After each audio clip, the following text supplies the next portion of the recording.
Hello everyone, सी programming पर बने इस वीडियो में आपका स्वागत है। ये सी प्रोग्रामिंग PYQ सीरीज का हमारा तीसरा वीडियो है।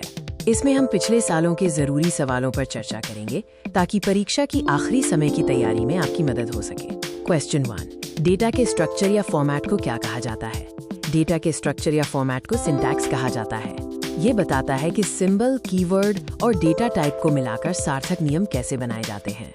बड़े स्तर पर इसे स्ट्रक्चर डेटा भी कहा जाता है। क्वेश्चन 2, ASCII का पूरा नाम क्या है? ASCII का पूरा नाम American standard code for information interchange है।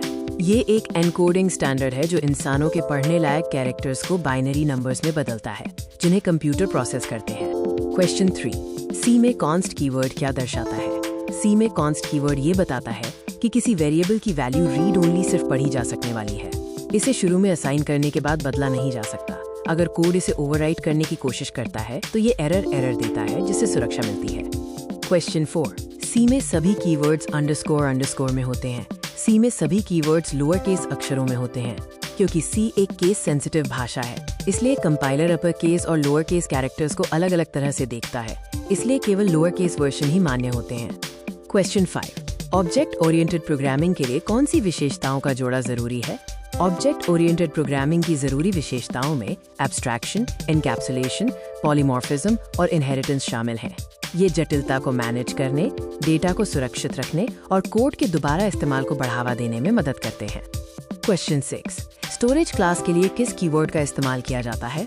सी और C++ में स्टोरेज क्लास को परिभाषित करने के लिए इस्तेमाल होने वाले कीवर्ड्स में ऑटो, स्टैटिक, एक्सटर्न और रजिस्टर शामिल हैं। ये कीवर्ड्स वेरिएबल के scope, life time, memory location और शुरुआती वैल्यू को तय करते हैं। क्वेश्चन 7, इस सी में ब्रेक स्टेटमेंट का क्या मकसद है? ब्रेक स्टेटमेंट का मकसद किसी लूप को समय से पहले खत्म करना या स्विच ब्लॉक से बाहर निकलना होता है। जब ये आता है तो ये कंट्रोल को उस ब्लॉक के ठीक बाद वाले स्टेटमेंट पे भेज देता है। क्वेश्चन 8, हैश का इस्तेमाल किस लिए किया जाता है? हैशटैग डिफाइंड डायरेक्टिव का इस्तेमाल मैक्रोज बनाने के लिए किया जाता है। ये प्री प्रोसेसर द्वारा संभाले जाने वाले सर्च एंड रिप्लेस मैकेनिज्म की तरह काम करता है, जिससे कंपाइलेशन से पहले नामों को वैल्यू या कोड से बदला जा सकता है। क्वेश्चन 9, रजिस्टर वेरिएबल का स्कोप क्या है? रजिस्टर वेरिएबल का स्कोप लोकल ब्लॉक स्कोप होता है। इसका मतलब है कि ये केवल उसी खास फंक्शन या ब्लॉक के अंदर दिखाई देता है और इस्तेमाल किया जा सकता है जहां इसे डिक्लेयर किया गया है, और ये ग्लोबल नहीं हो सकता। क्वेश्चन 10, लॉजिकल एंड के लिए बूलियन ऑपरेटर है।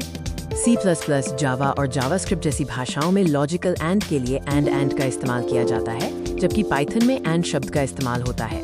वीडियो देखने के लिए धन्यवाद।